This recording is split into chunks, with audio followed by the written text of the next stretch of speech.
Hey, Roger Martin here from Billings, Montana. Good day. I like this gal. She's got some pretty sharp stuff here. Let's go a little further down on this picture. Under intense scrutiny this week amid mounting criticism of its early response to the coronavirus outbreak. My first guest this morning was one of the first to see the pandemic coming. We want to bring in White House Trade Advisor Peter Navarro. Peter, it's great to see you this morning. And thank you for all of your early warnings and your great work on this, Peter. I know you've been busy with the supply chain issues, but I want to talk first about China and what we're learning this morning. Pro-democracy activists were arrested over the weekend, Peter. A further crackdown on Hong Kong as China... Okay, I've got to go look at some Hong Kong stuff, but I pity the people in China. They're trying to fight for their freedoms, and they're being cracked down and arrested and abused and beaten. Continues to exert authoritarianism throughout Hong Kong. Your reaction to what we saw this weekend and, broadly speaking, what China has done in the midst of this coronavirus pandemic? Maria, my focus here at the White House is making sure that the people of America are safe from this virus and getting things like personal protective equipment, masks, ventilators, and things like that. But here's what I can tell you about China. If you think about what China did over the course of this thing, they did four things that led to the deaths of many people worldwide. I mean, first of all, the virus was spawned in China. Second of all, they hid the virus behind the shield of the World Health Organization. The third thing they did was basically hoard personal around the world. That was a critical time.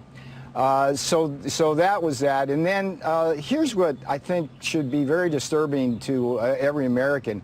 During that period of time, that 6-week interval when they were hiding this virus from the world, China went from a net exporter of personal protective equipment, they are the largest producer of that in the world, to a large net importer. They basically went around and vacuumed up virtually all of the PPE around the world, including a lot from this country, which was, for humanitarian reasons, sharing our PPE with them.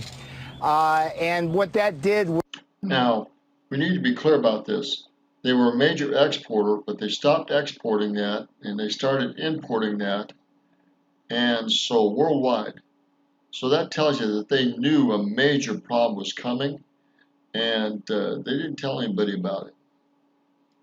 Was leave people in New York, Milan, and everywhere in between defenseless when it came time to have that PPE. Now, what's happening today, which is equally alarming, is China is sitting on that hoard of PPE where it cornered the market, and it's profiteering. I have cases that are coming across my desk where 50-cent masks made in China are being sold to hospitals here in America for as much as $8. Unbelievable. So this is a situation. I remember. Now they're charging $8 for those masks. They're making a killing on this stuff. They knew it was coming, and now they're making a killing on it. Who said to me, Maria, there are masks and gloves, protective equipment that were on a ship coming from China to America. Those ships were told to turn around, that China said, we're not keeping any commitments that we had to export any of this stuff. China wants it. And then, as you point out, they cornered the market. They already produce half of the world's capacity of this protective gear, and yet they were in the market buying 2 billion additional masks in January. And open and handle data in an appropriate way will cause many, many countries to rethink what they were doing with respect to their telecom architecture. And when Huawei comes knocking to sell them equipment and hardware, that they will have a different prism through which to view that decision. I'm hopeful that's the case. This is about security and making sure that U.S. data, Americans' data that travels across their networks is safe and secure as well. What? Financially on this. And a lot of less countries are going to deal with China with new eyes. So we're going to move on here. In terms of doing that, saying that gyms can reopen in phase 1 if strict standards are met. We need to get past this, and we need to get to ways to safely do this. I don't know if this is the guy's the doctor or not. 5%.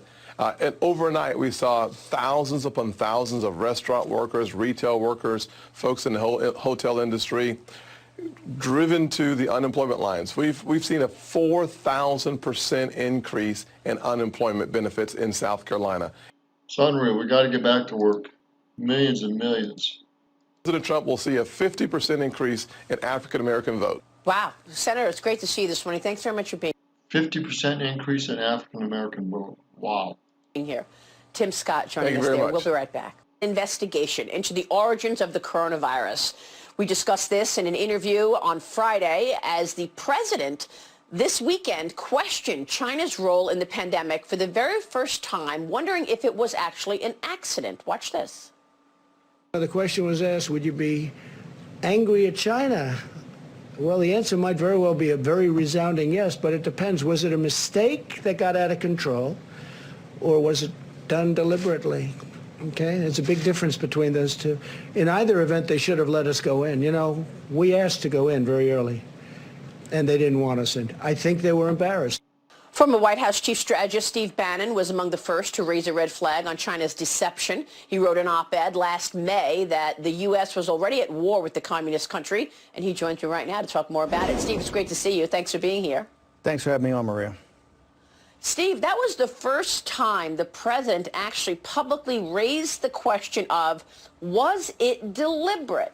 I found that stunning. You haven't heard the president raise such an issue before. Your reaction?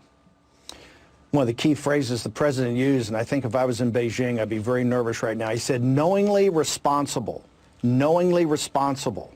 And I think, let's set aside for a second, this is a biological Chernobyl, but let's set aside a second the lab, and did it leak out of the lab with a technician on trying to find a vaccine? Let's leave aside the fact that were they doing gain-of-function experiments there against everybody's knowledge. Let's leave aside for a second whether they have an offensive biological weapons program. That's all going to be investigated. As Pompeo and Senator Cotton says, that's all now being investigated by intelligence services, by the World Health Organizations, etc. Let's go back to knowingly responsible. And let's be precise. This is not the Chinese people, and this is not China. The Chinese people, the decent, hardworking people of China, are the single biggest victims here. This is about the Chinese Communist Party, and they are knowingly responsible for what happened. So this we need to be clear. The Chinese people are the biggest victims here, but the Chinese Party are the most guilty component of this, and they need to be held accountable for it. Whether they want to be or not, they need to be held accountable worldwide. There needs to be put some very, very stringent restrictions on China and the games that they're playing with the world. Miles Grove broadcasted on the 31st about human-to-human transmission. Most importantly, the great martyr of this process in China, Dr. Li, and his colleagues in Wuhan, the doctors were on WeChat telling everybody, get ready, we have human-to-human transmission. They're coming into the hospitals now. The Chinese Communist Party. Let me show you this timeline. We have a timeline because it was December 10th, one of the earliest known coronavirus patients falling ill in Wuhan, China. And you're right, the doctor raises the alarm on the coronavirus on December 30th. What happens then, Steve? He gets arrested. He's dead now, as you know, from coronavirus. Well, he's arrested. He's also tortured. His family is put under. He's tortured, and his family is now probably being abused too.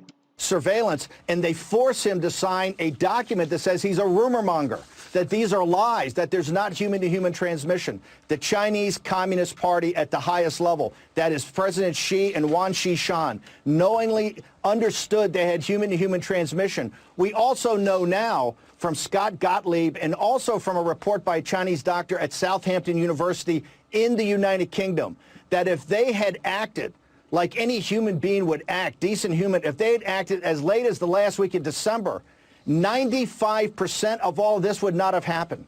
That is the crime here. That's the tragedy here. All the 40,000 Americans that will be dead by tomorrow morning. All the victims in Wuhan that could be tens or hundreds of thousands. All the dead in Lombardy. All the doctors and nurses. All the blood of all that is on the Chinese Communist Party's hands, on Xi and Wan Xishan and their other gangsters. Also, all the economic carnage. It's going to take us decades to work our way out of here eventually. All of that. decades to work us out of the economic carnage. But you can see the backlash financially to China, the big backlash financially because we're moving companies back to the United States. Other countries are following suit. They don't trust China. There's going to be big economic challenges in the decades ahead against China. It can put a lot of pressure on China financially, which is good. It should have been put on the Communist Party a long time ago. A long time ago. Is squarely on the Chinese Communist Party, not the Chinese people. Remember, there were hundreds of thousands of innocent Chinese flying all over the world in the month of January. They didn't know that they had the virus. The Chinese Communist Party hid this. They hid it at the White House on the meetings on the 14th and when they signed. The World Health Organization put out a document on the 12th, and then they tweeted on the 14th. After consultation with senior Chinese medical officials, there's no human-to-human transmission while they're at the White House. Then they go to Davos. You're one of the first ones to actually report this. They don't tell anybody. And when they started to stop the traffic and the travel inside of China, they didn't stop it to the rest of the world. It took Donald J. Trump, the 45th president of the United States, against his medical advisor's opinion, because they were going off what the World Health Organization said. It was Trump that stopped the international travel on the 31st of January. The blood is on the hands of the Chinese Communist Party and the world. For the Chinese people, the people of Wuhan and Hubei, the world must hold these people accountable. Will the world hold them accountable? I mean, the lying is continuing as we speak. Yesterday at the president's task force press conference, they showed a graphic of the mortality rate, Steve. I mean, it's laughable to think that China is all the way at the bottom of this chart when you've got so many cases across the world and deaths. Look at where China is. I mean, are we supposed to believe? This chart is propaganda. I don't know about Iran. Iran might not be here either. But you can bet China's not at the bottom of this. Something's wrong here. Something's wrong with Iran, too. That there are fewer deaths in China than anywhere in the world? I think it was very powerful that President Trump actually interrupted Dr. Birx's presentation, which he never does when she's talking about numbers, to actually point out it's so egregious. We had on our show yesterday from China people that are saying the urns they cremated their urns, and there's 40 or 50,000 urns. People in Wuhan, 40 or 50,000 urns that they got rid of. Think that there are probably over 100,000 people in Wuhan that died, and forget the 100,000 in Wuhan that died. They think it's that high. So these numbers are lying. Rest of China, we don't know because they lie about everything. But you asked about how they're going to be held accountable. The righteous indignation of the peoples of the world are going to stand up and make sure that they're held accountable. President Trump laid it out. Knowingly responsible. They are knowingly responsible for the acts of commission that all of this could have been avoided. Remember, 60 days ago, we had the greatest economy in American history. The whole world was prosperous. We were looking for a great 2020, a great kickoff to a decade. Now we're looking at economic carnage and the largest mass casualty event in American history caused by a biological Chernobyl and the lies, misrepresentations, and the cover-up. Cotton, who couldn't be on here today, calls it the biggest cover-up in world history. It's incumbent upon the intelligence services, it's incumbent upon the nations of the earth to come together. Well, the question that I'm asking is, isn't it wild that no one got infected in Beijing? Wow, what a novel thought. I mean, Wuhan, 5 million people start traveling. Some people went to Italy, some people went to the United States. By the way, 433,000 people traveled from China to the United States after it was known that the coronavirus was happening. But nobody got infected in Beijing. I've got to move on to the election. How is this going to impact the election? Do you think Joe Biden is going to be the Democrat candidate given his experience with China? Well, first off, he's by far the weakest candidate. He's totally compromised. Remember, President Obama basically had Biden as his wingman to do everything with China. His compromised by the Chinese Communist Party. He is personally compromised by the Chinese Communist Party. And that'll all be laid out in details. His family's in business with him. But he has made every bad decision in this managed decline of the United States. It was Joe Biden. Remember, Joe Biden was saying last summer, hey, China's no problem. China's not a problem. It was Joe Biden that took the side idiot of the Chinese Communist Party. He was a useful idiot for the Chinese. When President Trump stands up and says, hey, we got to stop the traffic coming in here, and we have to quarantine the people that come in, it was Biden that took the Beijing party line. It was Biden that went right to, oh, it's xenophobic, it's native, it's racist. So is he the candidate? Is he the candidate, or are the Democrats going to say, well, maybe he's making too many gaffes? The Democratic Party has no chance of beating Donald J. Trump with Joe Biden. It's not going to happen. Joe Biden is totally compromised by the Chinese Communist Party and by his actions. And by his actions, by the way, I'm not even saying about his health and how fuzzy, you know, how unfocused he looks when he comes on his Proof of Life podcast that he puts out every 3 weeks. Ronna McDaniel at the RNC says something I thought was very... So is he the candidate or not? Steve, are they going to replace him as the candidate, you think? I think at the convention they're going to look very seriously at replacing Biden and have somebody that can really take on Trump. Biden cannot take on Donald J. Trump. No way. Not on China and not on any other topic. Steve? So Steve Bannon says at the convention they're going to get someone else to replace Biden. I believe he's correct. I believe he's correct. They're going to get someone else to replace Biden come the convention. It's going to be interesting. We'll see what happens. Steve Bannon has said it here on Maria's show. Biden's going to be replaced by someone come convention time. We'll see who that is.